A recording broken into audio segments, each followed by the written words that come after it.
नमस्ते दोस्तों। Project self incorporation US Bharat United consciousness TCF Indore management association की तरफ से आपका हार्दिक स्वागत है।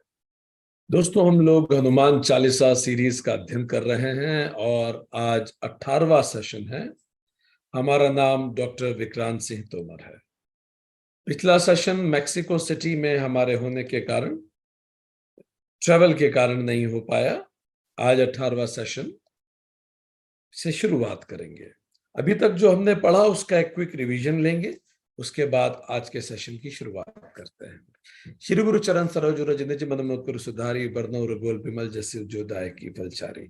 हमने पढ़ा कि मैं अपने श्री गुरु के चरण से अपने मन को साफ करके हनुमान चालीसा का वर्णन शुरू करता हूं, जिससे मुझे 4 फल मिलते हैं: अर्थ, काम, धर्म और मोक्ष के। बुद्धिहीन तनु जानिके सुमिरो पवन कुमार, बल बुद्धि विद्या देहि मोहि हरहु कलेश विकार। ऐसे श्री हनुमान को मैं पूर्ण तरह से नमन और स्मरण करता हूं, ताकि मेरे अंतर मन का जागरण हो, पूरी तरह से समर्पित हूं, ताकि वो मुझे बल बुद्धि विद्या दें और मेरे 5 क्लेश और 6 विकार मुझसे हर लें। जय हनुमान ज्ञान गुण सागर, जय कपीश तुहि लोक उजागर। ऐसे हनुमान जिनमें जय विजय दोनों हैं, ज्ञान गुण दोनों हैं, योग्यता विनम्रता दोनों हैं, जो बिना अथॉरिटी के भी बहुत पावरफुल हैं, जो तीनों अवस्था, गुण, शरीर और स्तरों के ऊपर ले जाने वाले प्रभु हैं, जो हर पल आनंदित रहते हैं और उसी के लिए प्रेरित करते हैं। मैं उनका ध्यान करता हूं। रामदूत अतुलित बलधामा, अंजनी पुत्र पवन सुत नामा। ऐसे श्री हनुमान जिनमें शौर्य और धैर्य दोनों है, जो 3 बार जन्म ले चुके हैं, जो स्थूल सूक्ष्म और वासना के परे विद्या को प्राप्त कर चुके हैं, ऐसे अंजनी पुत्र पवन सुत को मैं नमन करता हूं।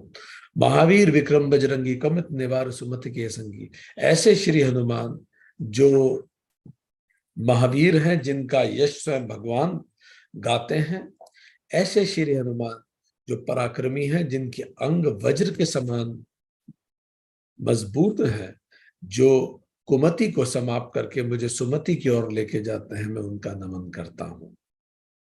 कंचन बरन बिराज सुबेसा, कानन कुंडल कुंचित कैसा। ऐसे श्री हनुमान जो शस्त्र शास्त्र वस्त्र और शरीर से सुंदर हैं और जो अपने कानों से वेदों का और श्रुतियों का श्रवण करते हैं, जो कुंडल रूप उनके कान में विराजमान है और जिनके बाल घुंघराले हैं, जो उनके ज्ञान का प्रतीक है, उनका मैं वंदन करता हूं। हाथ वज्र और ध्वजा विराजे, कांधे मुझ जनेऊ साजे। ऐसे श्री हनुमान जिनके हाथ में वज्र है और हाथ में रेखा भी है वज्र की, और इस वज्र का उपयोग वो संतों के कल्याण के लिए करते हैं और सत्य, धर्म, मर्यादा और सेवा करने वाले लोगों के जीवन में पताका के समान वो विद्यमान रहते हैं। वो जो जनेऊ धारण करते हैं, जो हमें हमारे 3 ऋणों को याद दिलाती है, 3 अवस्था, 3 गुण, 3 शरीरों के परे जाने के लिए याद दिलाती है, ऐसे हनुमान का मैं वंदन करता हूं। शंकर सुवन केसरी नंदन, तेज प्रताप महाजगवंदन। ऐसे श्री हनुमान जिनका वंदन देव असुर सब करते हैं, जो परमार्थी भी हैं और महात्मा भी हैं, उनका मैं वंदन करता हूं। विद्यावान गुणी अति चातुर, राम काज करवे को आतुर। ऐसे श्री हनुमान जिनमें विद्या है और उस विद्या को व्यवहार में भी लाने वाले गुणी हैं, और कैसे उस विद्या का उपयोग राम काज के लिए किया जाए, उसमें वो चातुर्य भी रखते हैं। आत्मनो मोक्षार्थम और जगत हिताय से प्रेरित ऐसे श्री हनुमान का मैं वंदन करता हूं।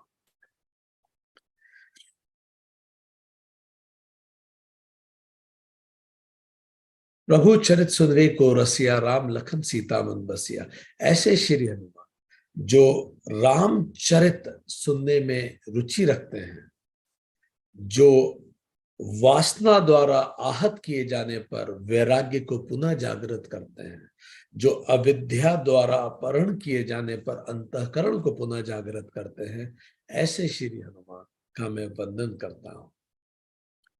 ऐसे श्री हनुमान का मैं वंदन करता हूं जिनमें सूक्ष्म रूप धरी सिंही दिखावा, विकट रूप धरी लंक जलावा, भीम रूप धरी असुर सहारे, रामचंद्र के काज सवारे।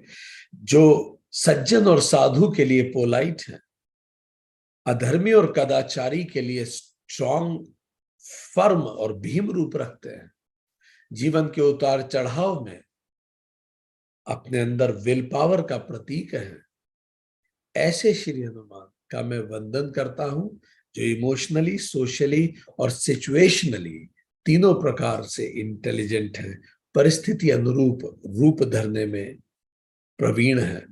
लाए संजीवन लखन जी राय, श्री रघुवीर हर्षि उर लाए। ऐसे श्री हनुमान जो वासना द्वारा आहत होने पर वैराग्य को शास्त्रों के द्वारा पुनः जागृत करते हैं और चैतन्य और वैराग्य का मेल पुनः कराते हैं, ऐसे श्री हनुमान का मैं वंदन करता हूं। रघुपति की नहीं बहुत बढ़ाई, तुम मम प्रिय भरति संभाई। ऐसे श्री हनुमान जो रिस्पॉन्सिबिलिटी को राइट से ज्यादा महत्वपूर्ण समझते हैं, जो विवेक को चैतन्य से मिलाते हैं और नित्य और अनित्य का भेद हमें याद दिलाते हैं, उनका मैं वंदन करता हूं। सहस बदन तुमरो यश गावे, अष्ट कही कंठ लगावे। हजारों लोग युगों के परे जिनका वंदन करते हैं, जो स्वयं भगवान है, जिनको भगवती और भगवान दोनों अपने कंठ से लगाते हैं, ऐसे श्री हनुमान का मैं वंदन करता हूं। संकादिक ब्रह्मादि मुनीसा, नारद सारद सहित अहिसा, जम कुबेर दिगपाल जहां ते, कभी कोबिद सके कही सके कहते। ऐसे श्री हनुमान जो निश्चय और अभ्युत्थान दोनों का प्रतीक है, जिनको नारद जी, सरस्वती माता, सर्पों के राजा और विपुल समृद्धि के कुबेर सब एक साथ भजते हैं, दसों दिशाओं में जिनकी कीर्ति का गान किया जाता है, जो समग्र संतुलन के प्रतीक है, ऐसे श्री हनुमान का मैं वंदन करता हूं। तुम उपकार सुग्रीव कीना, राम मिलाए राजपद दीना। ऐसे श्री हनुमान जो सुमति को चैतन्य की तरफ ले जाते हैं, उनका मैं वंदन करता हूं। तुमरो मंत्र विभीषण माना, लंकेश्वर भय सब जग जाना। ऐसे श्री हनुमान जिनमें राम भक्ति के सातों चिन्ह प्राप्त हैं, ऐसे श्री हनुमान, उनका मैं वंदन करता हूं। जुग सहस्त्र योजन पर भानु, लील्योता ही मधुर फल जब, प्रभु मुद्रिका मेल मुख लाए, माही जल मिलान गए अचरज नाही। ऐसे श्री हनुमान जो आत्मज्ञान के माध्यम से समय और काल के परे हैं, जो कलयुग में यज्ञ, ध्यान, पूजा और कलयुग में नाम के प्रतीक हैं, ऐसे श्री हनुमान जिनमें भवसागर को तारने हेतु अनिवार्य पूरी 24 गुणों से जो ओत प्रेत है, ऐसे श्री हनुमान जो प्रभु का नाम हमेशा अपने मुख पे रखते हैं, उनका मैं वंदन करता हूं। दुर्गम काज जगत के जेते, सुगम अनुग्रह तुम रहते थे, राम दुलारे तुम रखवाले हो, दुआरे तुम रखवाले हो, तो आज्ञा बिन पैसारे। ऐसे श्री हनुमान जिनके माध्यम से, उस आत्मज्ञान के माध्यम से कठिन से कठिन कार्य सरल हो जाते हैं, जिनको पहले हम पकड़ते हैं और फिर वो हमें कस के पकड़ते हैं। ऐसे श्री हनुमान जिनमें विवेक, वैराग्य और मुमुक्षुत्व और सत्संपत्ति से आत्मज्ञान की पूरी तरह से पात्रता के जो प्रतीक हैं, जिसके कारण वो राम के द्वार के रखवाले बनते हैं, जिनकी अनुमति के बिना चैतन्य को नहीं जाना जा सकता, उनका मैं वंदन करता हूं। आज सब सुख लह तुम्हारी सरना, तुम रख सका हूं को डरना, आपन तेज सम्हारो आपो, तीन लोग हाकते कापो। तुम रख सका हूं को डरना। ऐसे श्री हनुमान जो सुख और शांति दोनों को स्थिर करते हैं, जो हमें हर प्रकार के भयों से रक्षा करते हैं, जिनसे तीनों लोक को कांपते हैं, जो जीवन का आधार है, ऐसे श्री हनुमान का मैं वंदन करता हूं।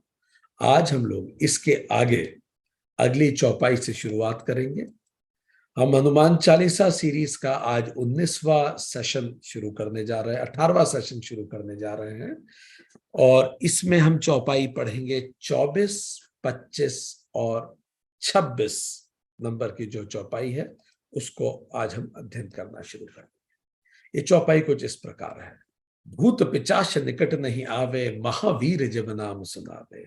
नासे रोग हरे सब पीरा, जपत निरंतर हनुमत बीरा। संकट ते हनुमान छुड़ावे, मन क्रम वचन ध्यान जो लावे। ये जो 24वीं चौपाई है हनुमान चालीसा की, ये हनुमान चालीसा की सर्वाधिक लोकप्रिय चौपाइयों में से एक है। सर्वाधिक लोकप्रिय चौपाई है।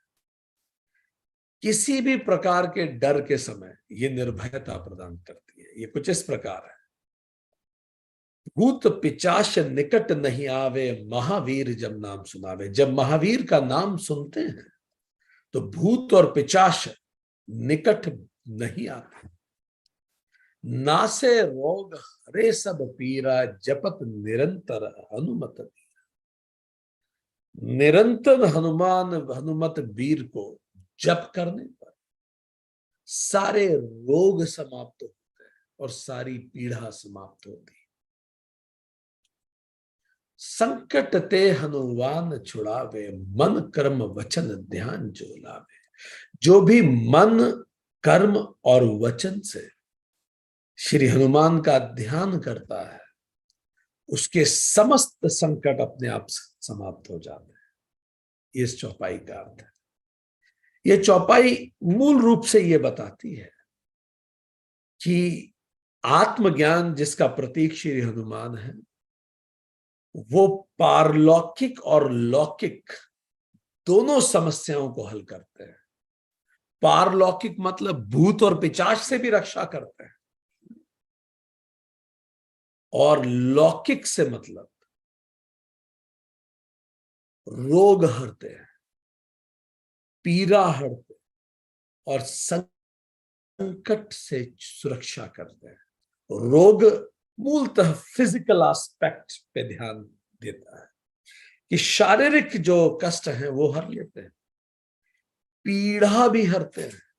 पीड़ा मानसिक भी होती है तो मानसिक पीड़ा भी हर लेते हैं, शारीरिक रोग भी हरते हैं और संकट से भी हमें बचाते हैं।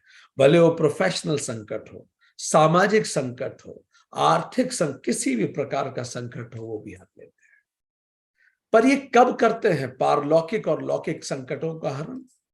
शर्त यह है हम दो कार्य करें, मन वचन कर्म से उनका ध्यान करें, और दूसरा जप करें उनका निरंतर। जपत निरंतर हनुमत बीरा। उनका निरंतर जप करें। और कैसे हो उनका जप? मन वचन और कर्म से हो। अगर ये करते हैं तो हनुमान जी हमारे लौकिक और पारलौकिक दोनों दुखों को समाप्त करते हैं। चलिए एक एक करके पहले पारलौकिक समझते हैं, फिर लौकिक पे भी आते हैं। भूत पिशाच का क्या तात्पर्य है? ऐसी प्रचलित कथा है कि तुलसीदास जी ने जब ये हनुमान चालीसा लिखी थी, उस समय की बात है,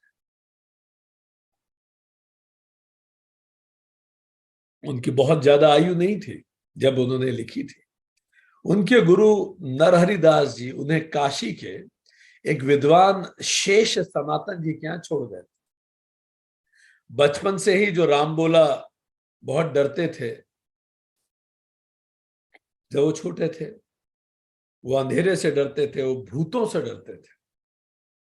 आप में से कितने लोगों को भूतों से डर लगता है? हाथ खड़ा करें। या बचपन में भूतों से डर लगता था?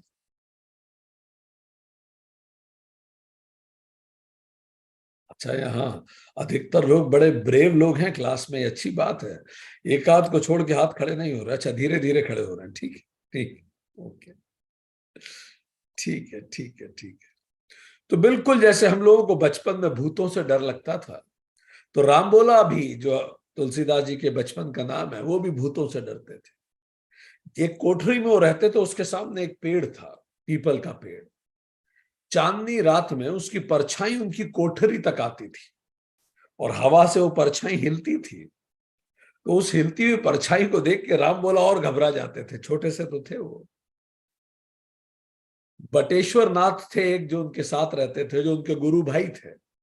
उन्होंने बताया कि यहाँ काशी में जो हरिश्चंद्र घाट है, वहां एक मंदिर है, वहां बहुत सारे भूत रहते हैं, बहुत सारे पिशाच रहते हैं। तुलसीदास हमेशा सबको कहते थे, भाई हमें तो राम जी और हनुमान जी का सहारा, हमें कोई डर नहीं लगता। पर अंदर ही अंदर घबराते भी थे। गुरु भाइयों ने चुनौती दी कि यदि सच में हनुमान जी हैं और वो तुम्हारे साथ हैं, तो आधी रात में हरिश्चंद्र घाट पर जाके दिखाओ। आप में से कितने लोगों ने बचपन में इस तरह की चुनौतियां एक दूसरे को दी हैं कि अच्छा तुझे सच में डर नहीं लगता तो उस कमरे में अलग अकेले जाके दिखा? हमने तो दी हैं और हमें मिली भी है। तो बिल्कुल ऐसी ही चुनौती तुलसीदास जी को भी, हालांकि वो बहुत छोटे तो नहीं थे, पर उन्हें दी गई। अब जब बात यह आई कि अगर सच में हनुमान जी हैं तुम्हारे साथ है तो चुनौती स्वीकार करो, उन्होंने चुनौती स्वीकार कर ली। जब उन्होंने स्वीकार करी, उसी रात उन्हें कोठरी में किसी भूत का एहसास हुआ। और जैसे उन्हें लगा कि कोठरी में जहां वो रहते हैं कोई भूत है, उन्होंने आंख बंद करके ये चौपाई कही, भूत पिशाच निकट नहीं आवे, भूत पिशाच निकट नहीं आवे, महावीर जब नाम सुनावे। तो अचानक जो दिया बुझने वाला था हवा से, वो जागृत हो गया। उस दिए को देखकर तुलसीदास जी निर्भय हो गए। उन्हें श्री हनुमान जी की चेतना का एहसास हुआ। वो तुरंत खड़े हुए, आधी रात को उस घाट पे गए जहां प्रसिद्ध था कि भूत बहुत है। उस घाट पे एक औघड़ बाबा थे। जैसे ही अंधेरी रात, आधी रात कोई व्यक्ति वहां दिखा, उन्होंने जोर से पूछा, कौन है? तुलसीदास ने जोर से कहा, मैं हनुमान भक्त तुलसीदास। जितनी जोर से उन्होंने कहा मैं हनुमान भक्त तुलसीदास हूं, औगड़ बाबा भी डर गए। वो अंतिम पल था तुलसीदास के जीवन का, जब उन्होंने किसी भी प्रकार के भय को महसूस किया। इसीलिए हमेशा कहते हैं, तुम रक्षक का हो को डरना। सो तुलसीदास जी के जीवन के भी भय इसी चौपाई ने निकाले थे। तो चलिए थोड़ा सा समझें, ये कौन होते हैं भूत पिशाच? क्या ये सच में होते हैं? ये कहां होते हैं? कौन है ये? तो चलिए पहले भूतों पे बात करें। भूत, हम दोनों तरह की बात करेंगे, आंतरिक भूत पिशाच और बाहरी भूत पिशाच, दोनों पे बात करते हैं। ठीक, अभी जब ये बात कर रहे हैं आपसे, क्या पता भूत सुन भी रहे हो इन सब चर्चाओं को, क्योंकि उनकी बात होती है तो उन्हें भी रुचि आना शुरू हो सकती है। तो आंतरिक भूत पिशाच और बाहरी भूत पिशाच, दोनों पे हम बात कर रहे हैं। ठीक, सबसे पहले हम बाहरी पे बात करें। मनुष्य कौन है? हम पढ़ चुके हैं वेदांत में, जीवात्मा जिसके पास शरीर है। तो जीवात्मा प्लस शरीर मनुष्य कहलाता है। और भूत कौन है? जीवात्मा माइनस शरीर भूत है। ऐसी जीवात्मा जिसके पास शरीर ना हो वो भूत है, और ऐसी जीवात्मा जिसके पास शरीर है वो मनुष्य है। बस ये अंतर है। जीवन क्या है? शरीर में जीवात्मा। मृत्यु क्या है? शरीर के बाहर जीवात्मा, देह के बाहर। इसीलिए कहते हैं देह क्या है? दहनम योग्य, जो जलने के योग्य है। तो मृत्यु को हम कहते हैं देह का अंत हो गया, ये एक्सपेरिमेंट खत्म हो गया, जीवात्मा ने शरीर को त्याग दिया। अब ये जैसे एक्सपेरिमेंट खत्म होता है, तो जीवात्मा इस देह को त्याग के चली जाती है। अब जब जीवात्मा इस देह को त्याग के जाती है, इसी को बोलते हैं लाइफ बिटवीन लाइफ्स, दो जीवन के बीच का एक जीवन। गरुड़ पुराण में इसी को कहा गया बैतरणी नदी पार करनी होती है। ये यमलोक में बहती है ये बैतरणी नदी। क्या करती है इस समय जीवात्मा? एक्चुअली जब शरीर चला जाता है तो जो भूत होता है, जिसको आप जीवात्मा जो भूत हो गई है, अब भूत मतलब वो पास्ट हो गई, अब शरीर पास्ट की बात है। वो कई क्वेश्चंस का आंसर ढूंढती है। इस पूरा जो जीवन अभी गया है उससे क्या सीख मिली है, what I have learn from it. दूसरा मैं क्या सीखने गया और मैं क्या सीख के आ गया। मैं अपने क्रोध और अहंकार को जीतने गया था, मैं पैसा कमा के बंगले बना के आ गया, तो ये तो बेकार हो गया, पूरा जन्म ही बेकार हो गया। कई बार ये भी सोचती। अब अगर ये बेकार हो गया है, या जो भी कुछ सबक मिले इस जीवन से, अब नए जीवन में मुझे क्या सीखना है, न्यू प्लान्स क्या है, कौन सी षट रिपु में से क्या चीज इस बार जीतनी है। कामनाएं जीतनी है, क्रोध जीतना है, अहंकार जीतना है, लालच जीतना है, बैर जीतना है, द्वेष जीतना है, डर जीतना है, क्या जीतना है। वासनाएं कौन सी वासना है जो जीतनी है। फिर वो वासनाओं की लिस्टिंग होती है। यही सब चल रहा लाइफ बिटवीन लाइफ्स। और उस अनुरूप जैसा अब नया लाइफ प्लान बन रहा है, मोस्ट अप्रोप्रिएट कंडीशंस कब मिलेंगी, हाउस कौन से घर में पैदा होऊंगा तो ये एक्सपेरिमेंट अच्छे से कर पाऊंगा। अगर ये जानना है कि पैसा फजूल है तो किसी अरबपति के घर में पैदा होना जरूरी है, क्योंकि वहीं जाके समझ में आएगा। गरीब तो जिंदगी भर सोचता रहेगा पैसा बड़ा कीमती है। तो तद अनुरूप आप कई बार सोचते होंगे कई लोग इस घर में कैसे पैदा हुए और कई लोग उस घर में कैसे पैदा हुए। उसका कारण यही है, उनका एक्सपेरिमेंट उनको ये याद दिलाना चाहता था संभवतः कि पैसा फजूल है, तो वहां पैदा हुए जहां खूब पैसा है, तभी तो पता पड़ेगा पैसा फजूल है। तो इस अनुसार जैसे ही नया शरीर उन्हें मिलेगा, जो बिल्कुल वैसे parent, situation, womb, body, appropriate conditions, तुरंत जीवात्मा नया शरीर ले लेगी और वो अपने कर्मों और आगामी जो भी लक्ष्य है उसके अनुसार जीवन को आगे बढ़ा लेगी। इसी को बर्थ कहते हैं। बर्थ हो गया ये, ठीक। अब ये जो बर्थ हुआ, इस बर्थ से पहले तो जीवात्मा अशरीरधारी है, इसीलिए उसे भूत कहते हैं।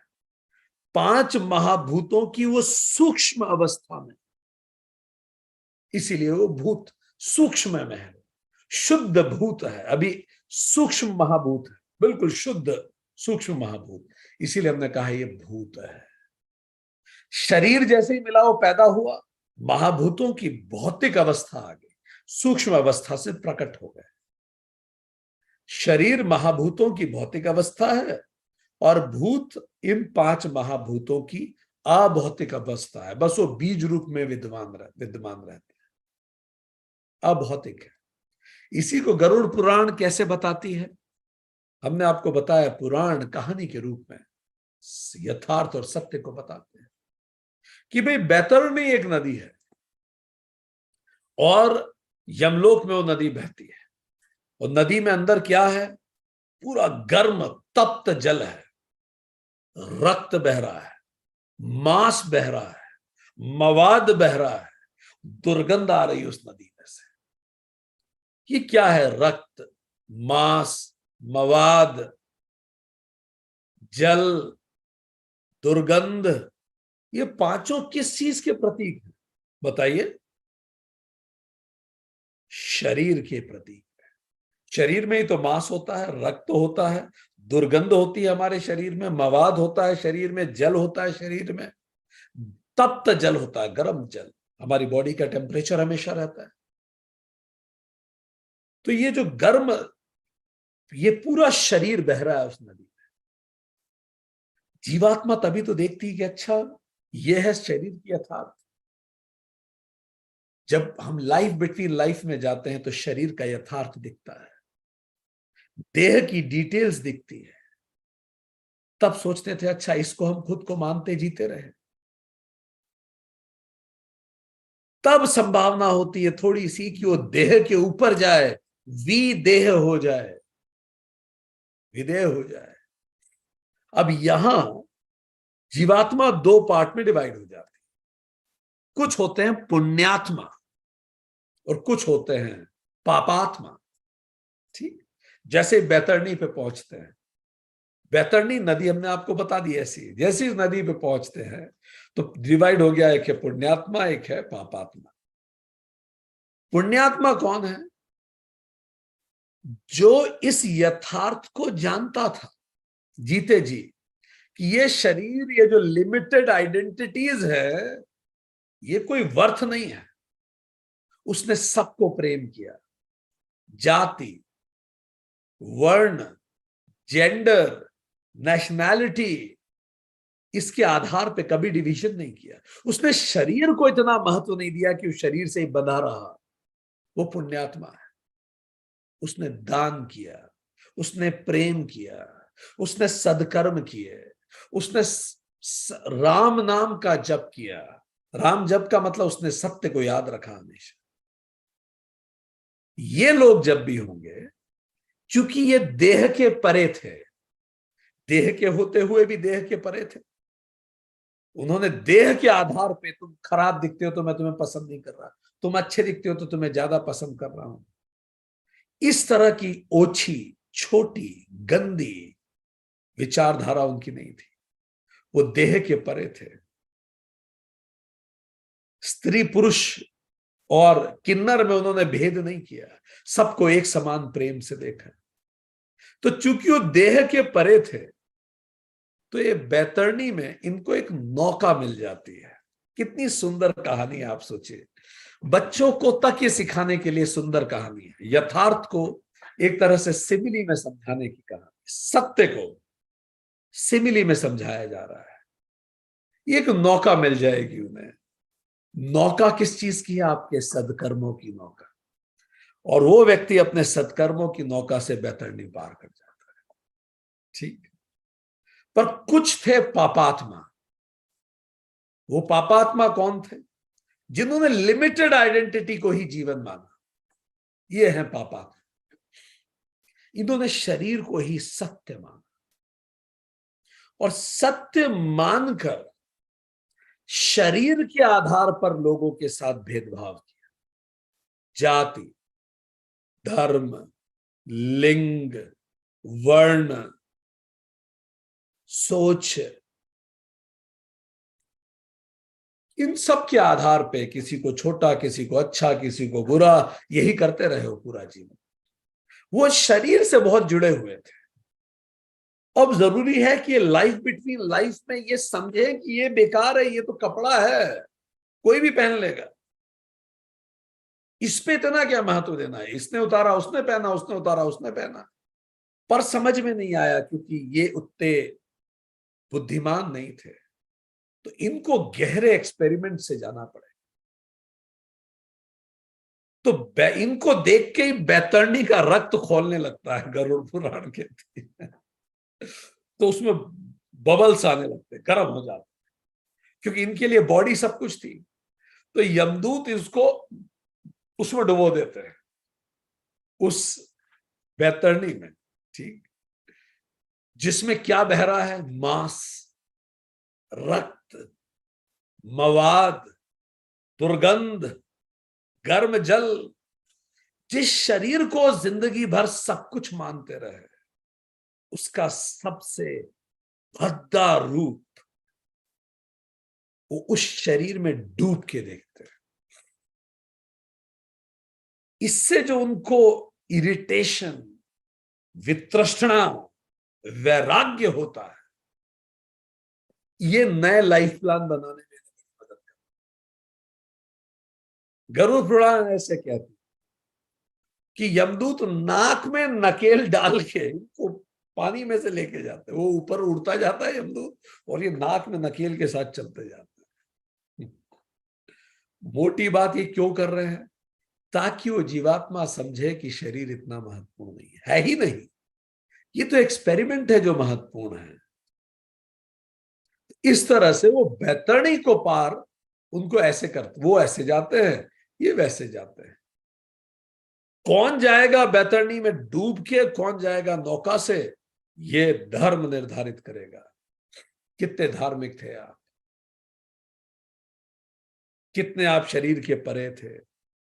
इसीलिए यमराज धर्मराज है, यमलोक है वो, ईमानदारी से न्याय होता है। Natural order of the universe to ये क्या है? To evaluate us for self realisation. हम सेल्फ रियलाइजेशन के लिए कितने तैयार हैं? या तो हम बॉडी आइडेंटिफाई करें या खुद को स्पिरिट से आइडेंटिफाई करें। जो बॉडी से आइडेंटिफाई करेंगे वो डूब के जाएंगे, जो स्पिरिट से आइडेंटिफाई करेंगे वो नौका से जाएंगे अपने सत्कर्मों की। कितनी सुंदर कहानी है, कितनी सुंदर बोलने का तरीका है। फिर एक लाइफ प्लान बनाएंगे, वहां पहुंच के बिल्कुल क्लियर हो जाएगा, दोनों शुद्ध हो गए, सैनिटाइज हो गए। फिर वहां पता पड़ेगा भाई ये व्यक्ति मोक्ष का अधिकारी है कि नहीं है। ठीक, अगर वो व्यक्ति नौका से जब उधर पहुंचा और जानकारी मिली कि भाई ये तो पूरा मोक्ष का ही अधिकारी है, तो फिर वो मुक्त हो जाएगा। पर पता लगेगा नौका से पहुंचा है, मोक्ष का अधिकारी तो नहीं है, पर थोड़ी बहुत चैप्टर्स बचे हैं तो उसका रीबर्थ हो जाएगा। जो डूब के भी पहुंचा है उसका तो रीबर्थ होना ही है। अब रीबर्थ जब तक नहीं होता, क्योंकि अब वेट करना पड़ेगा सही कंडीशंस की, क्योंकि एक्सपेरिमेंट के लिए तो सही कंडीशंस चाहिए। सही घर, माता पिता, पति पत्नी, माहौल, वो ग्रह नक्षत्र की दशाएं, तब तक वेट करेंगे। और जब तक ये वेट करते हैं, इन्हीं को पितृ कहा जाता है, पूर्वज होते हैं। किनके? हम लोगों के पूर्वज हैं जो वेट कर रहे हैं। तो अब क्या होता है, यहां धरती पे हम लोग सोचते हैं कि उनको हम ब्लेसिंग्स भेजें, कि आप जो नया प्लान बना रहे हैं, जैसे अपना बच्चा एग्जाम देने जाता है तो हम कैसे प्रार्थना करती हैं माएं, भगवान उसका पेपर अच्छा रहे। ठीक, वो ऊर्जाएं लगती हैं, ऊर्जाएं तो जगत में चलती हैं। तो यहां वंशज श्राद्ध करते हैं, ये हमारे पूर्वज। आप जहां भी बैठ के अपना नया लाइफ प्लान बना रहे हैं, आप अपने जीवन के उद्देश्य में सफल हो, आप मोक्ष प्राप्त करें, आप इस बॉडी आइडेंटिफिकेशन से हटकर स्पिरिट आइडेंटिफिकेशन तक जाएं, आप रियलाइज कर सकें। तो इसीलिए हम यहां श्राद्ध करते रहते हैं उनको मदद करने के लिए। पर कुछ जीवात्माएं पितृ बनने में सहज नहीं होती, वो अनकंफर्टेबल रहती। क्यों सहज नहीं होती? कई बार उनके साथ अन्याय हुआ है, अत्यधिक आसक्ति शरीर की हो जाती है, उनकी अधूरी इच्छाएं ऐसी। इन्हीं भूतों को प्रेत कहते हैं, ये प्रेत है। ठीक, ये कई बार जीवित लोगों की दुनिया में इनकी रुचि अभी भी बहुत ज्यादा है।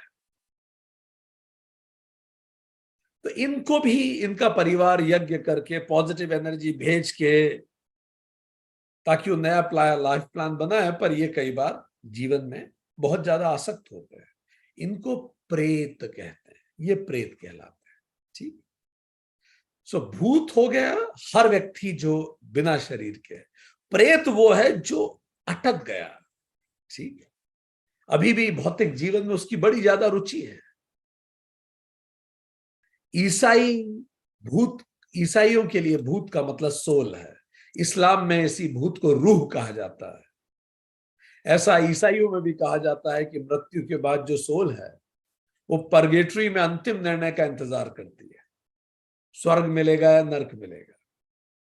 वहां भी कुछ ऐसी कहानी है, पर कुछ सोल परगेटरी से बचकर जीवित लोगों की दुनिया में आ जाती है और उन्हें परेशान करती। इसी को शैतान कहते हैं, Satan.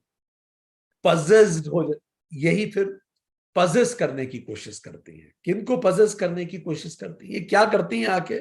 They try to possess. ये जीवित लोगों को पजेस करने की कोशिश करती है, प्रेत। तो ये इस प्रकार से ये इनका ये है भूत। अब हम बात करें कि ये जो पिशाच है ये कौन है? वेताल भी कई बार इन्हें कहा जाता है। ये भूत और प्रेत से अलग है। ये ब्रह्मा के जो कश्यप ऋषि जो ब्रह्मा पुत्र हैं, उनकी कई संतानों में से एक है पिशाच। जैसे देव उनकी संतान है, असुर है, राक्षस है, यक्ष है, नाग है, गरुड़ है, गंधर्व है, अप्सरा है, किन्नर है, ऐसे ही एक पिशाच भी है। तो मतलब हमारे ही सिबलिंग्स हैं पिशाच। बस अंतर यह है इनको रात पसंद। ठीक, जैसे इंसान दिन के लिए, ये रात के लिए। इंसान समाज में रहता है, शमशान में रहता है। इंसान सीधा खड़ा रहता है, उल्टे लटके रहते हैं पेड़ों पे, एकांत पे पेड़ों पे उल्टे लटके रहते हैं। शमशान घाट पे कई बार इनको ऐसे चित्र में दिखाया जाता है, प्रेतों पर सवार होते हैं, हो जाते हैं। ये चामुंडा जो माता है, जो प्रेतों की सवारी करती है, जो शमशान की काली है, उनके साथ पिशाच उनके गढ़ के रूप में चलते हैं। ठीक, तो शमशान की काली इन पे वो करती है, सवारी करती है प्रेतों पर। तो अब ये चौपाई ये कहती है कि जो हनुमान जी है, ये हमारी इन भूत प्रेतों से भी रक्षा करते हैं। क्यों? क्योंकि वो चिरंजीवी है, वो जागृत है, वो पुण्यात्मा की सुरक्षा करते हैं। वे मृत्यु के भगवान शिव के अवतार हैं। वे मृत्यु उपरांत भूतों के भूतनाथ के अवतार हैं। उनकी अनुमति के बिना तो स्वयं यमराज श्री राम को नहीं छू सकते। उनकी अनुमति के बिना स्वयं यम नहीं आ सकते। इसीलिए हनुमान जी, हमने इस कथा को पहले बात की है कि जब तक हनुमान जी थे तब तक राम जी की जीवात्मा का हरण नहीं हो सकता था, यम उन्हें नहीं छू सकते थे। तो हनुमान जी रक्षा करते हैं। एक मेहंदीपुर बालाजी का मंदिर है, आगरा जयपुर राजमार्ग पर, एक छोटी सी घाटी पर स्थित है। कहते हैं कि इंद्र द्वारा वज्र का जब प्रहार हुआ तो बाल हनुमान जब मूर्छित हो गए लगभग, तब वायुदेव ने यही उनकी माता जी को उन्हें लौटाया था, बाल हनुमान को। तो उसी से नाम पड़ा बालाजी। तो एक ब्राह्मण को बहुत समय बाद एक स्वप्न आया कि अश्वों और हाथियों की एक विशाल सेना है जो बालाजी की परिक्रमा कर रही है, उस घाटी की। तो ब्राह्मण को आवाज सुनाई दी, उठो और मुझे लोगों तक पहुंचाओ, मैं लोगों की सुरक्षा करूं। तो ब्राह्मण ने उठ के जब वहां खुदाई करी तो 3 मूर्तियां मिली।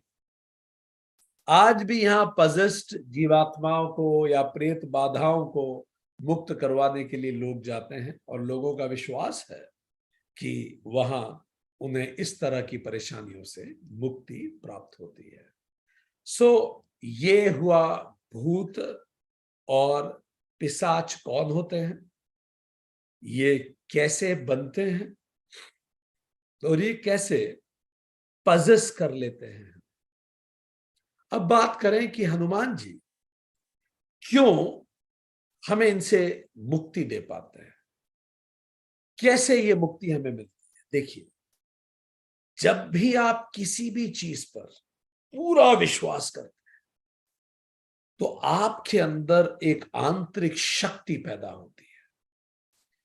कोई भी प्रेत जागृत सशरीर जीवात्मा को कभी भी पजेस नहीं कर सकता। पर अगर जागृत जीवात्मा बहुत कमजोर है, उसकी इच्छा शक्ति नगण्य है,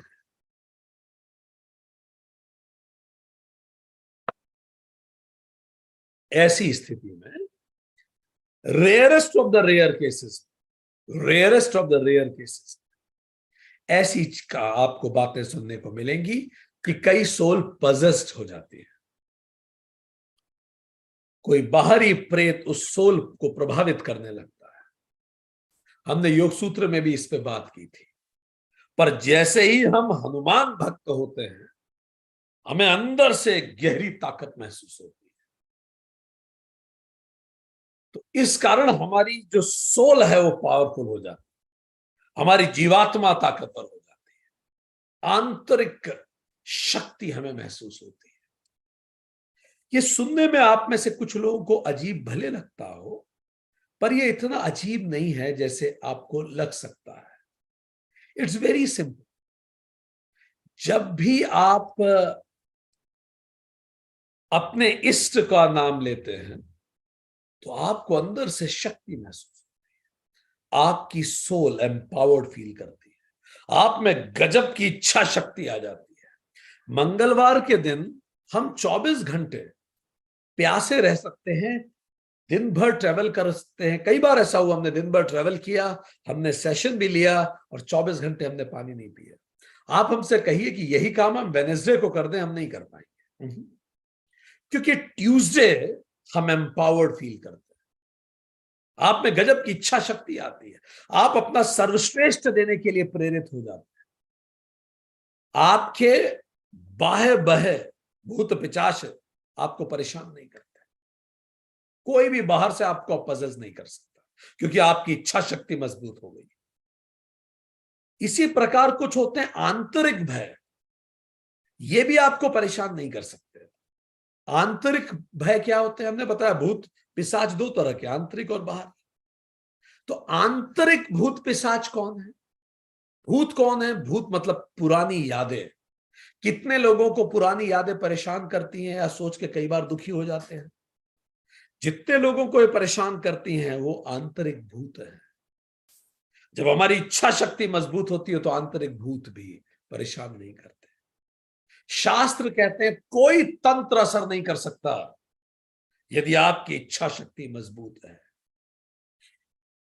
तो आंतरिक भय समाप्त हो जाता है। तो भूत का मतलब आंतरिक भय भी होता है। आप उनको ध्यान करें, हनुमान जी को, आपकी इच्छा शक्ति बढ़ेगी, आंतरिक भय समाप्त हो जाए। पिशाच का मतलब क्या हो गया? हर वो थॉट जो आपका खून पिए। पिशाच खून पीते हैं, नेगेटिव थॉट्स। कई बार जब हम नेगेटिव सोचते हैं तो हम अपना खून खुद जलाते हैं, खुद खून जलाते हैं। होता है कि नहीं? आदमी सोच सोच के अपना खून जलाता है। तो एक्चुअली ये एक इंटरनल पिशाच है। तो आंतरिक भय भी जो होते हैं, भूत और पिशाच, क्योंकि भूत का अर्थ है जो बीत गया। जब आंतरिक भय भी परेशान करते हैं तो जोर से कहिए जय महावीर। भूत पिशाच निकट नहीं आवे, महावीर जब नाम सुन। तो जैसे ही आप अंदर से आपको कोई पुरानी यादें परेशान कर रही हैं, कहें जय महावीर।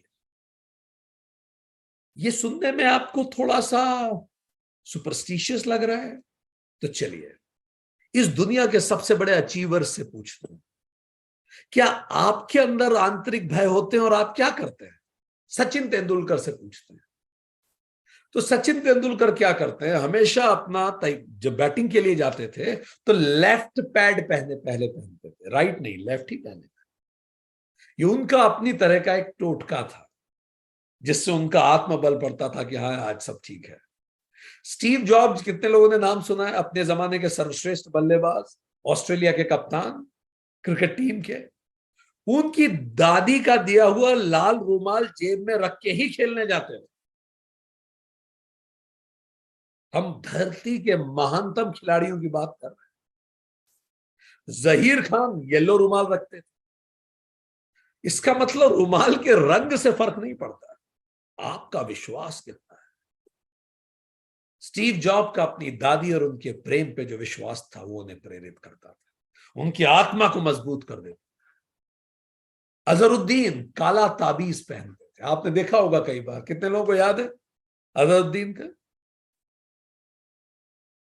महेंद्र सिंह धोनी और युवराज सिंह, महेंद्र सिंह धोनी की डेट ऑफ बर्थ है 7 तारीख, तो महेंद्र सिंह धोनी को 7 तारीख का कुछ भी करो तो उनका आत्मबल बढ़ जाता है। युवराज का 12 तारीख को कुछ हर इंपॉर्टेंट चीज 12 तारीख को, उनकी जर्सी का नंबर भी 12, आत्मबल बढ़ता है। जवागल श्रीनाथ पुराने जमाने के खिलाड़ी, अगर आपको याद हो, इंडिया के ओपनिंग बैट्समैन थे। वो जब भी बैटिंग करने जाते थे वो हमेशा सबसे पहले सूरज को देखते थे, फिर उतरते थे। आत्मबल बढ़ता था। ये सब यही का तो खेल है। आप सोचिए, सचिन तेंदुलकर से ज्यादा किसको इंतजार होगा वर्ल्ड कप जीतने का? रिटायर होने के चरम पे थे 2011 में, बस वो अंतिम वर्ल्ड कप था, नहीं मिलता तो नहीं ही मिलता। पर 2011 वर्ल्ड कप के फाइनल मोमेंट सचिन तेंदुलकर ने नहीं देखे। ड्रेसिंग रूम में बैठ गए और उन्होंने मैच देखना ही बंद कर दिया, नहीं देखना मुझे, क्योंकि उनको ऐसा लगता था कि अगर मैं देखूंगा तो भारत हार सकती है। ये सब क्या है? आत्मबल बढ़ाने के तरीके। माइकल जॉर्डन का अगर आपने नाम सुना हो, एनबीए जो अमेरिकन बास्केटबॉल एसोसिएशन, उसके ऑल टाइम बेस्ट खिलाड़ी, ये जब खेलने उतरते थे तो ये यूनिवर्सिटी ऑफ नॉर्थ कैरोलिना के शॉर्ट्स पहनते थे, जो चड्डा होता है छोटा, और हालांकि वो खेलते शिकागो बुल्स से थे, तो शिकागो बुल्स का शॉर्ट्स उसके ऊपर पहन लेते थे, पर नीचे एक दूसरा शॉर्ट पहनते थे जो उनका लकी शॉर्ट्स था, ठीक, और ऊपर जिस भी कंपनी की तरफ से खेलते थे वो पहनते थे। तो चूंकि 2 शॉर्ट्स वो पहन के खेलते थे, तो ऊपर वाला शॉर्ट उन्हें लंबा पहनना पड़ता था, जो चड्डा था, ताकि नीचे वाला दिखे ना। तो तब से शिकागो बुल्स में फैशन नहीं आ गया लंबा शॉर्ट्स पहनना, पर ये उनका लकी शॉर्ट्स था। Selena Williams, all time best Wimbledon, आप अभी भी नोटिस कीजिएगा, फर्स्ट सर्विस करने से पहले 5 बार बॉल को बाउंस कराती है। ये उसका उनका आत्मबल बढ़ाता है।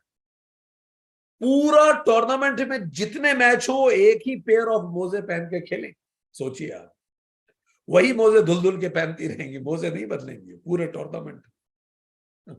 एक विशेष तरीके से हाथ घुमा के अपने लेस बांधती हैं। इस सब से होता क्या है?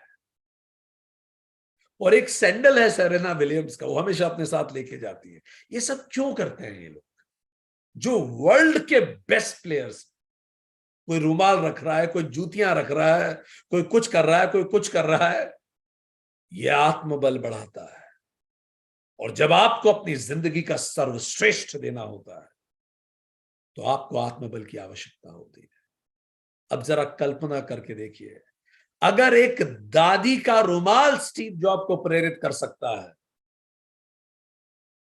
अगर एक व्यक्ति का आशीर्वाद आपको प्रेरित कर सकता है, तो महाबली का आशीर्वाद आपकी अंतरात्मा को कितना मजबूत कर देगा। भूत पिशाच निकट नहीं आप।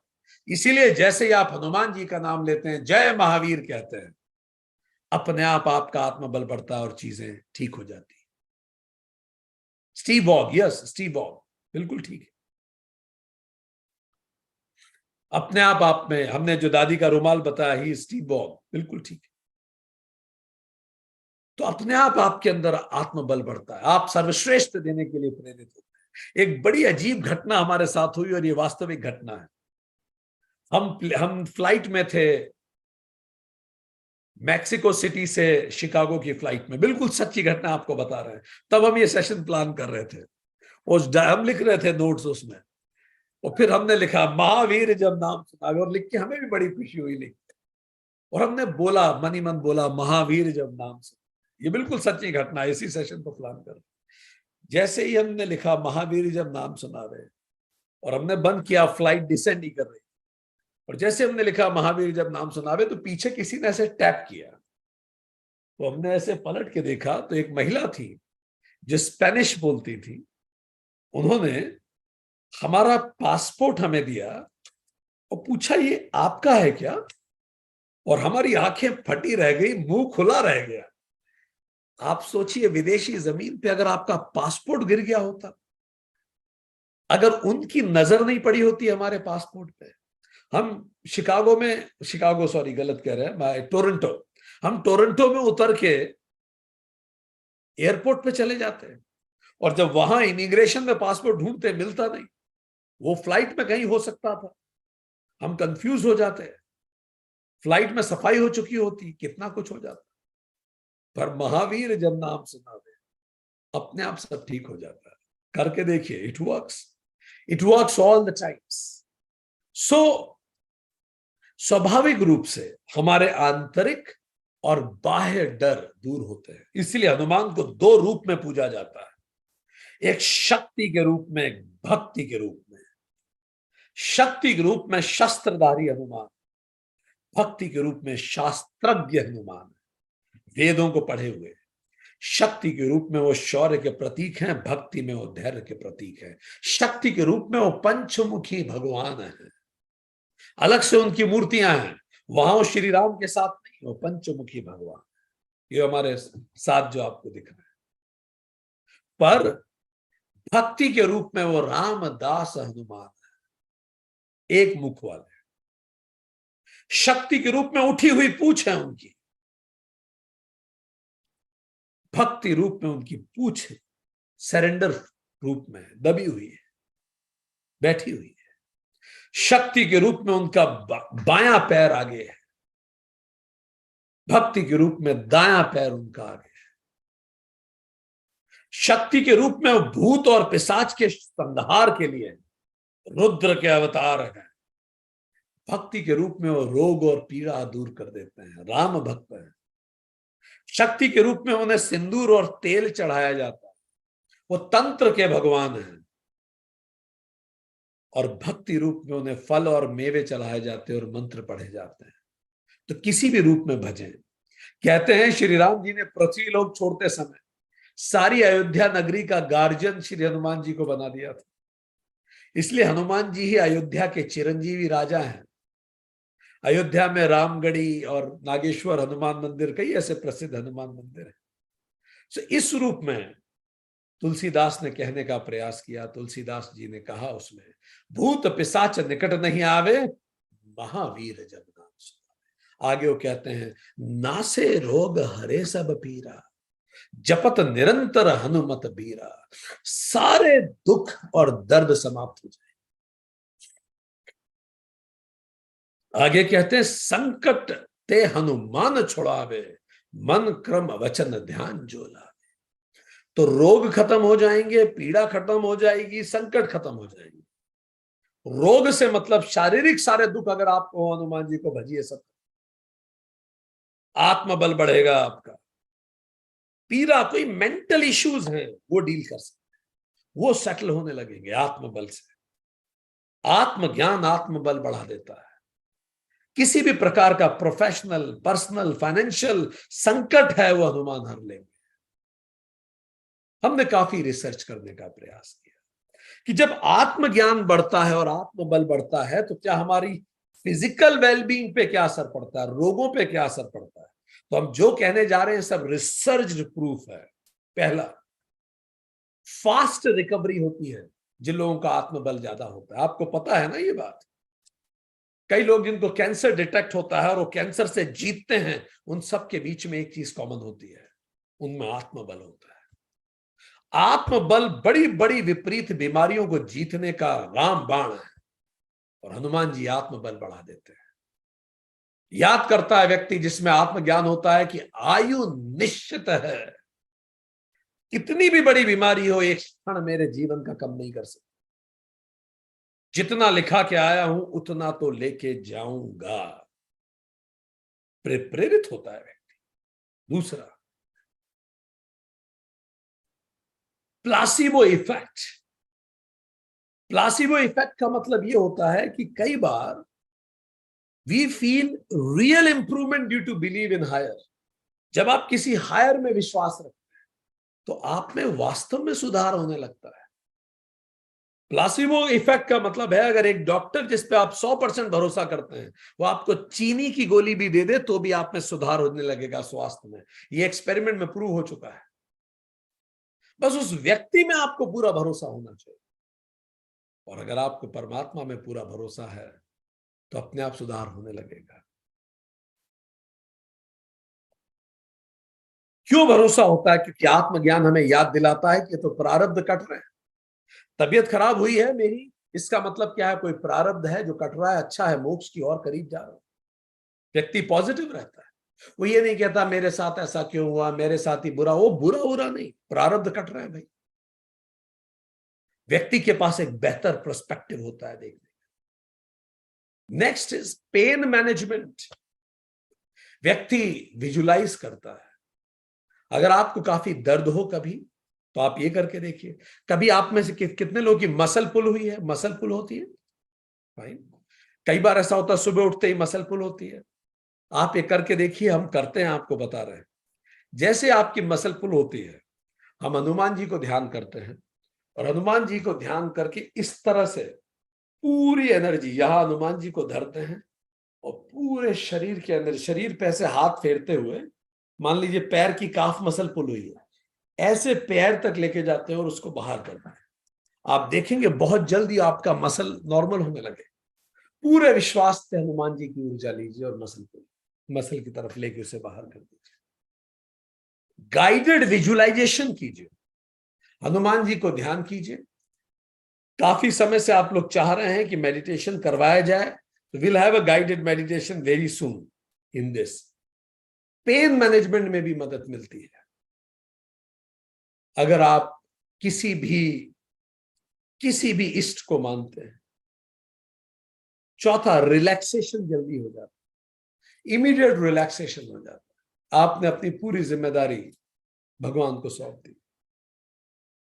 जब हम पूरी जिम्मेदारी सर पे लेके चलते हैं, हम भारी फील करते हैं, और होती तो वैसे भी भगवान के ऊपर है, तो व्यक्ति फील रिलैक्स, शारीरिक रूप से रिलैक्स हो जाता है। एक व्यक्ति सर पे बड़ा सा बोझ लेके चल रहा था, पसीने पसीने हुए जा रहा,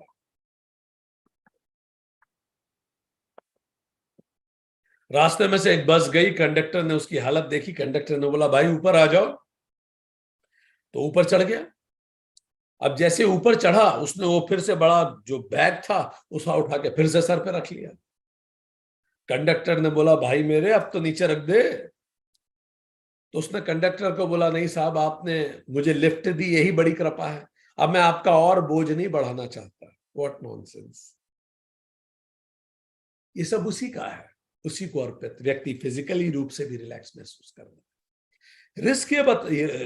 रिसर्च ये भी बताती है, जो लोग आध्यात्मिक रूप से प्रेरित होते हैं, उनका कोई इष्ट होता है, वो रिस्की बिहेवियर कम करते हैं। जब जीवन में परेशानी आती है, तो वो ड्रग्स नहीं लेते, वो भगवान के सहारे जाते हैं। जिनका कोई इष्ट नहीं होता, जब जीवन में परेशानी आती है, वो कैनेबीन्स लेना चालू करते हैं। अभी कुछ दिनों पहले हम कनाडा में थे, इनफैक्ट कल परसों ही हम कनाडा में थे। आपको अच्छे से जानकारी है, कनाडा ने कैनेबीन्स को लीगली परमिट कर दिया है। हम कैनेबीन स्टोर्स भी होके आए, और हमें जानकारी मिली कि जनरेशन पर इसका गलत असर पड़ता है। समाधान यह है कि क्यों ना बच्चों को इष्ट दे दें, इससे पहले कि वो नशा पकड़े, क्योंकि टूटेंगे सब। जीवन में सबके उतार चढ़ाव आता है, पर जैसे ही एक ऐसा व्यक्ति जिसके पास इष्ट है, वो जीवन में टूटता है, वो हनुमान जी का सहारा लेता है, वो इष्ट के चरण पकड़ता है, और दूसरा व्यक्ति नशा पकड़ सकता है। इसीलिए, और नशा शरीर को बर्बाद कर देगा। रिसर्च ये भी बताती है कि जो लोग आत्मज्ञान से प्रेरित होते हैं, जिनके कोई इष्ट होते हैं, हनुमान जी या कोई इष्ट होते हैं, छठी बात, वो पॉजिटिव लोगों से कनेक्ट करते हैं, हेल्दी पीपल से कनेक्ट करते हैं। आप देखिए ना, इस सत्संग में सभी वो लोग हैं जो हायर बीइंग्स से खुद को जोड़ना चाहते हैं। अपने आप आपका सत्संग अच्छे लोगों में बनेगा, हेल्दी प्रैक्टिसेस होंगी लाइफ, आपकी हेल्थ अच्छी रहेगी। अगर हनुमान जी को आप इष्ट बनाएंगे, तो आप खुद हेल्दी रहना चाहेंगे। ठीक, एक्सरसाइज करेंगे, बैलेंस डाइट लेंगे, टैबको नहीं खाएंगे, शराब नहीं पिएंगे। अरे जो लोग शराब पीते हैं, वो तक मंगलवार को नहीं पीते। जो लोग नॉनवेज खाते हैं, वो तक मंगलवार को नहीं खाते। जहां हनुमान का नाम आता है, अपने आप फिजिकल बेस्ट प्रैक्टिसेस शुरू हो जाती है। ना केवल शारीरिक अपलिफ्टमेंट होता है, ना केवल रोग हरते हैं, ना से रोग हरे सब पीड़ा, इवन मेंटल पीड़ा तक हनुमान जी हर लेते हैं, पीड़ा भी हर लेते हैं। कैसे?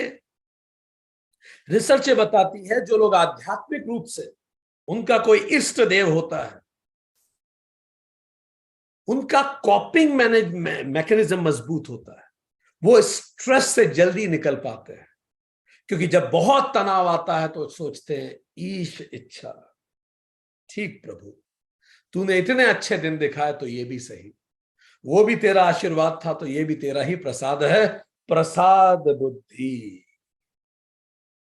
आध्यात्मिक लोग विपरीत परिस्थितियों में और आध्यात्मिक हो जाते हैं, और मटेरियलिस्टिक लोग विपरीत परिस्थितियों में और मटेरियलिस्टिक हो जाते हैं।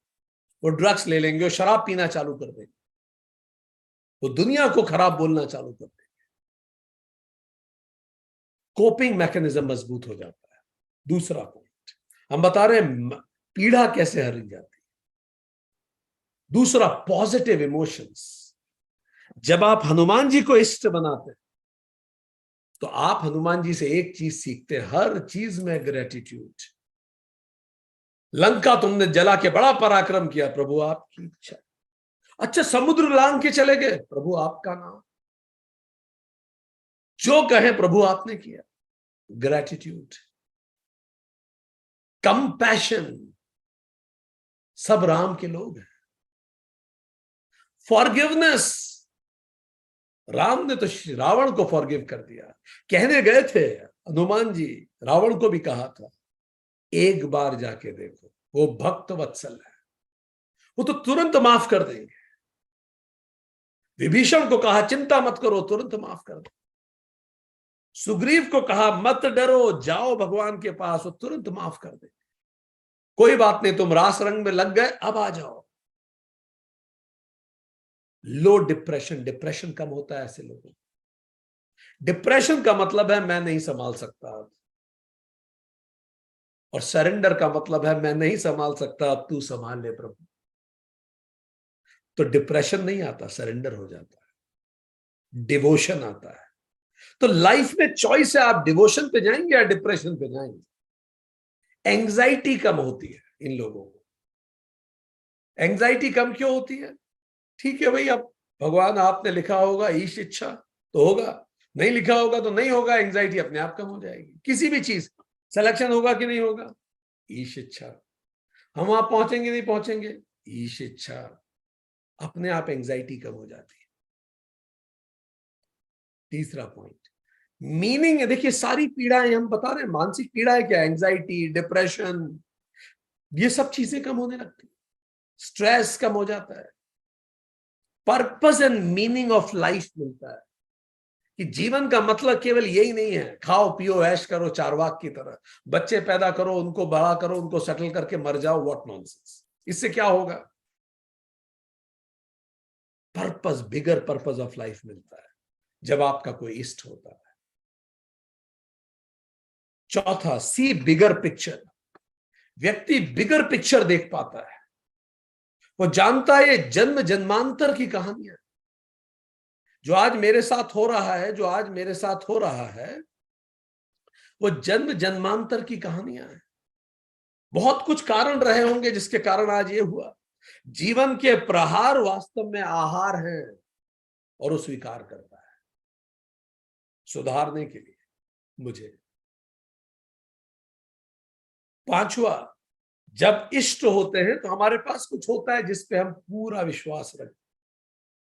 हनुमान जी ने श्री राम को कहा, हे राम आप बहुत शक्तिशाली हैं, पर एक मायने में मैं आपसे भी ज्यादा शक्तिशाली हूं, क्योंकि मेरे पास एक राम है जिस पे मैं अपना पूरा विश्वास रख सकता हूं।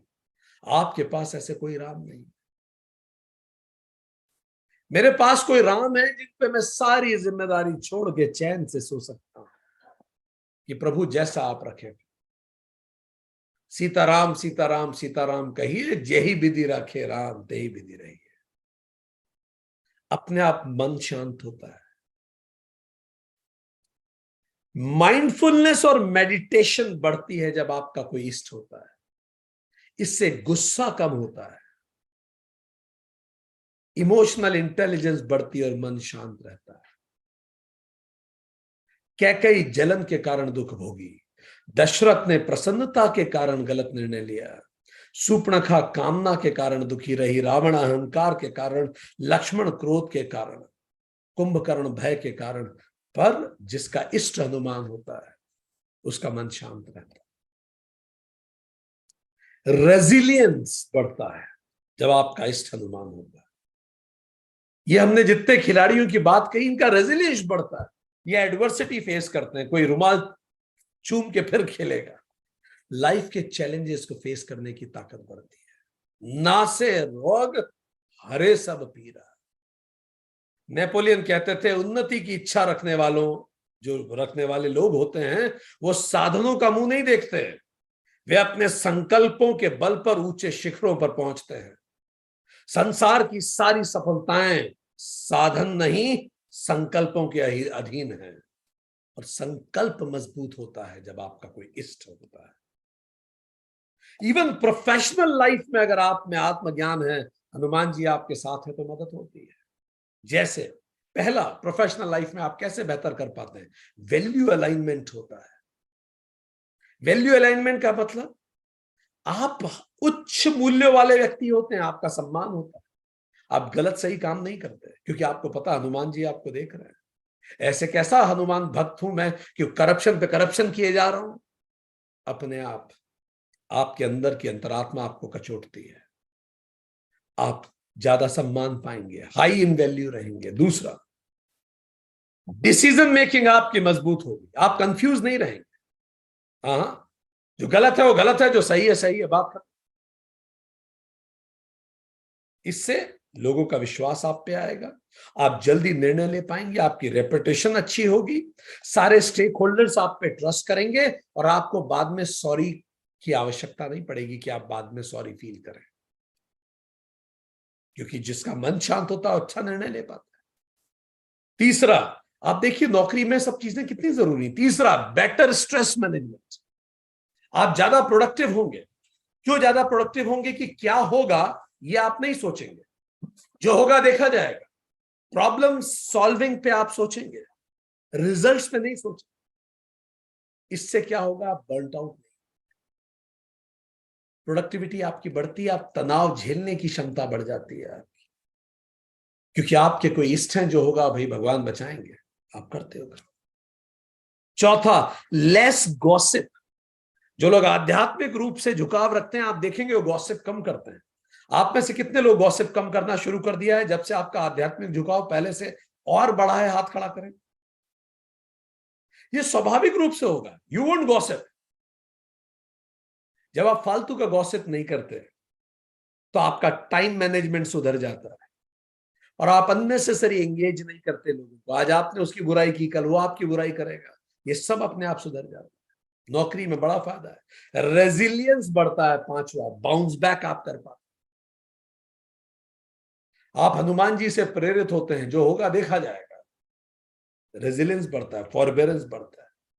छठा, इमोशनल इंटेलिजेंस बढ़ता है। आप हनुमान जी से सीखते हैं, सूक्ष्म रूप धरि सिंह दिखावा, विकट रूप धरि लंक जलावा, भीम रूप धरि असुर सहारे। आप नॉन रिएक्टिव हो जाते हैं, पीसफुल इनसाइड रहते हैं, एक्टिव आउटसाइड रहते हैं, आपकी लीडरशिप सुधरती है। सातवां, नेटवर्किंग एंड सोशल कैपिटल बढ़ता है आपका। आपकी नेटवर्किंग कैसे बढ़ती है? आप ज्यादा ईमानदार हैं तो आपका लोगों से कांटेक्ट अच्छा होगा। आप सेल्फलेस होते हैं, हनुमान जी से आप प्रेरित हैं, जिसकी मदद कर सकते हैं आप करते हैं, अपने आप आपका सोशल कैपिटल बढ़ेगा।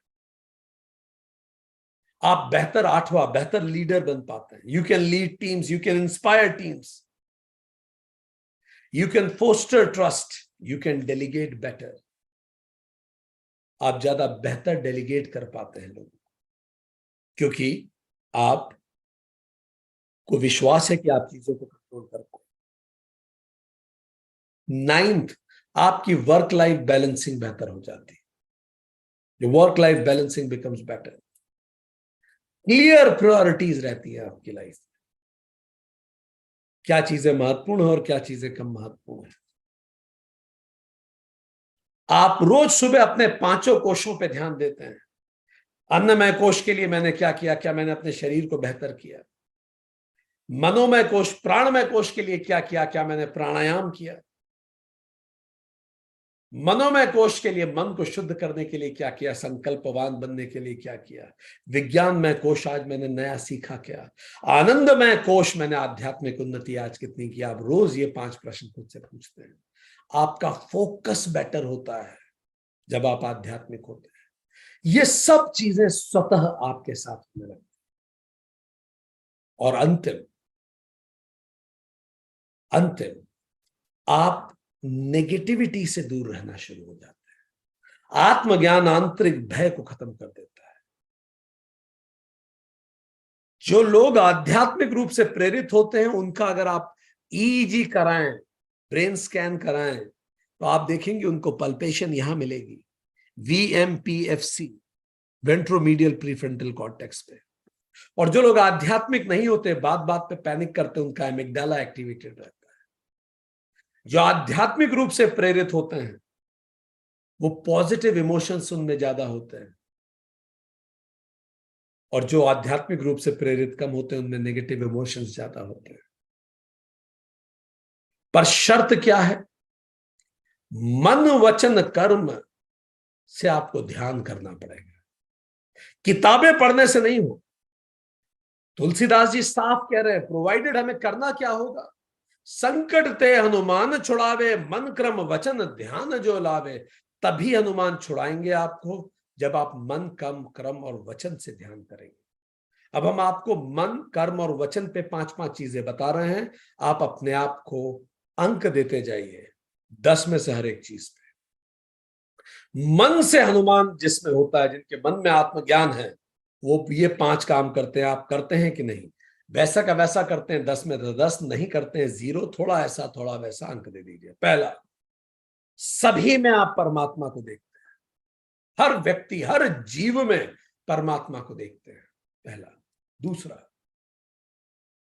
मन से आप परमात्मा को हर जीव में देखते हैं। दूसरा, जीवन के हर सुखद अनुभव में ईश कृपा के अतिरिक्त और कोई उसका कारण नहीं मानता। कभी ये नहीं सोचते मेरे कारण कुछ हुआ है। कुछ भी अच्छा हुआ, ईश कृपा है। दूर कहीं गहराई में भी खुद पे गर्व नहीं होता। तीसरा, जीवन के हर दुखद अनुभव में ईश इच्छा के अतिरिक्त किसी को नहीं कोसते। किसी को नहीं कोसते, ना खुद को ना दूसरों को। ईश इच्छा थी इसलिए हो गया। चौथा, अपनी आलोचना करने वालों के प्रति भी प्रेम रहता है।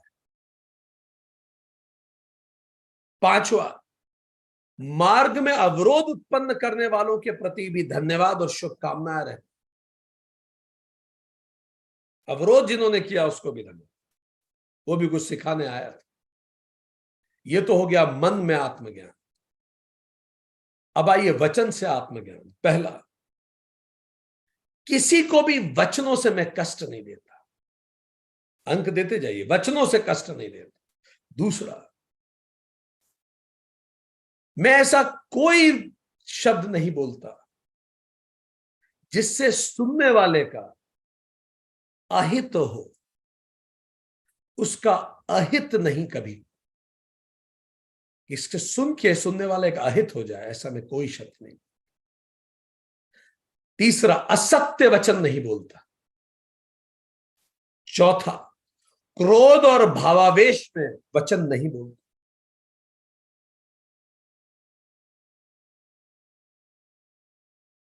पांचवा,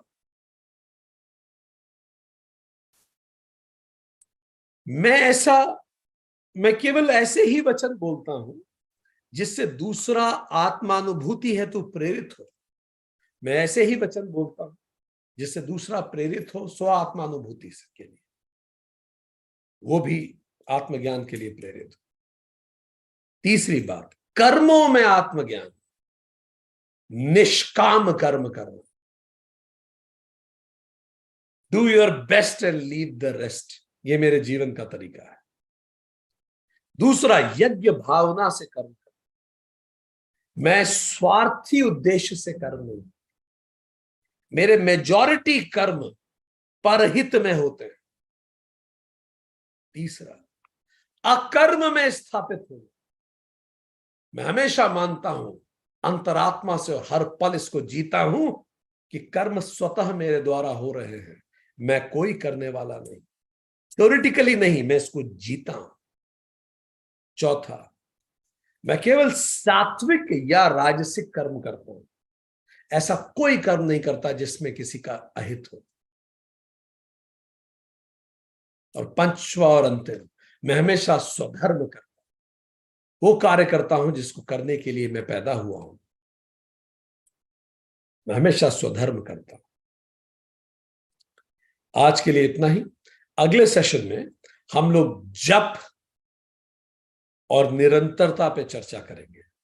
एक क्विक रिकैप लेते हैं, आज हमने क्या पढ़ा। अगले सेशन में आज के सेशन की ये बातचीत जारी रखेंगे। तो let's have a quick recap, what have we learned and understood today. So आज हमने 2 चौपाइयां पूरी की और तीसरी चौपाई हम अगले सेशन में कंटिन्यू रखेंगे।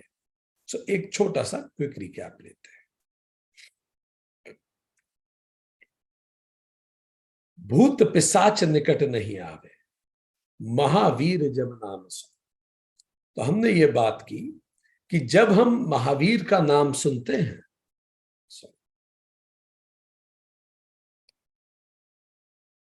भूत पिशाच निकट नहीं आते।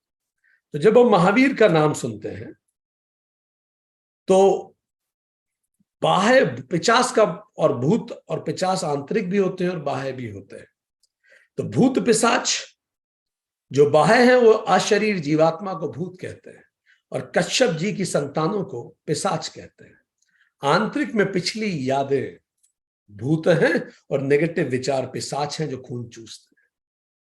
इसी प्रकार नासे रोग हरे सब पीरा, रोग जो है वो बाह्य है, पीरा आंतरिक है। रोग शारीरिक व्याधि है, पीरा मानसिक व्याधि है। तो ये सब लौकिक है। तो लौकिक हो या पारलौकिक हो, महावीर का शक्ति रूप में ध्यान करते ही बैतरणी पार होती है।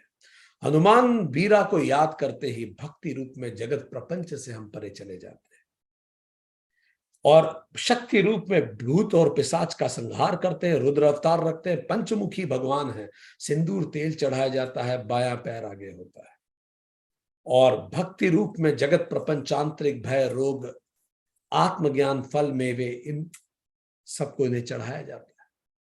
संकट ते हनुमान छुड़ावे, संकट का वो निवारण करेंगे, शर्त यह है कि शारीरिक रूप से, मानसिक रूप से और कर्म से भी उनका ध्यान करें। ये शारीरिक परेशानियों को दूर कर देंगे, हम इलनेस को कॉपिंग कर पाएंगे, प्लासिबो इफेक्ट असर करेगा, पेन कम होगा, पॉजिटिव हेल्थ बिहेवियर हो जाएगा। मानसिक रूप से positive emotions, purpose of life के प्रति हम बढ़ते हैं, रेजिलियंस बढ़ता है, बिगर पिक्चर हम देख पाते हैं, फेथ बढ़ता है, दूसरों के लिए कुछ करने की संभावना बढ़ती है, माइंडफुलनेस बढ़ता है, व्यावसायिक रूप से हाई वैल्यू लेडेड होते हैं, डिसीजन मेकिंग अच्छी कर पाते हैं, स्ट्रेस मैनेजमेंट बेहतर होता है, इमोशनल मैनेजमेंट बेहतर होता है, फोकस बेहतर होता है, एंड नेटवर्क कर पाते हैं। इसके लिए करना क्या होगा? जब भी करें पूरे मन से करें। कैसे? मन से सभी में परमात्मा देखें, ईश कृपा ईश इच्छा का विचार करें, आलोचकों से भी प्रेम करें, अवरोधकों को धन्यवाद दें, वचन से किसी को कष्ट हो ऐसा ना बोले, क्रोध में ना बोले, असत्य ना बोले, अहित ना बोले, कर्मों में निष्काम कर्म करें, यज्ञ कर्म करें, कर्म कर्म करें, सात्विक और स्वधर्म के कर्म करें। आज के लिए इतना ही। Thank you very much. नमस्ते।